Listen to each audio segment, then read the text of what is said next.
নোহোৱাৰ পৰিৱেশত এই আন্দোলন আজিও তাৰ প্ৰাসংগিকতা আছে। অসমত এতিয়াও খেতিৰ বাবে নতুন প্ৰজন্মক আগ্ৰহী কৰি আগবঢ়াই লৈ যাব পৰা পৰিকল্পনা চৰকাৰৰ হাতত নাই। খেতিয়ক বুলি ক'লে, খেতি কৰা বুলি ক'লে এতিয়াও যেন আমাৰ মনত সেই প্ৰতিশ্ৰুতিখনি আহে। মনোজ কুমাৰে গৰুহাল লৈ নাঙলটো লৈ আগবাঢ়ি গৈ আছে, পিছফালে মেৰে দেশ কি ধৰতি গান বাজি আছে। সেই দুখীয়া কৃষকজন, নিচলা কৃষকজনকে এতিয়াও আমি খেতি বুলি ক'লে সেইখন প্ৰতিচ্ছবি দেখুৱাবলৈ যত্ন কৰো। কিন্তু খেতি কৰি কৃষিৰ জৰিয়তে স্বাৱলম্বী হৈ পাঞ্জাৱ হাৰিয়ানাৰ কৃষকে যে মাৰ্চিডিজ চলাই ফুৰিছে সেই কথাটো আমি নাপাতো। আৰু তাৰ ফলত পৰিকল্পনাৰ অভাৱত আমাৰ শক্তিশালী ঐতিহ্য থকা কৃষি ব্যৱস্থাটোতো ব্যাপক ভাঙন আহিছে। অসমৰ পৰা শ শ প্ৰজাতিৰ ধান নোহোৱা হৈ গ'ল। জ্যোতিপ্ৰসাদ আগৰৱালাই কি গাইছিলে?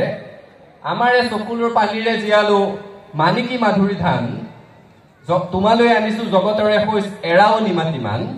এতিয়া সেই মানিকী মধুৰী ধান পাবলৈ নাই।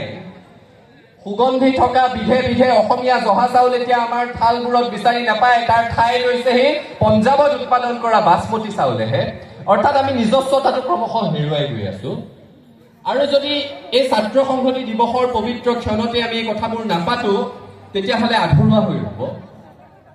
অৰ্থনীতিৰ কথা পাতি আছো, হিতাধিকাৰীৰ কথা পাতি আছো, এতিয়া এডভান্টেজ আছাম আহিলে লাখ লাখ টকাৰ বিনিয়োগ, লাখ লাখ কোটি টকা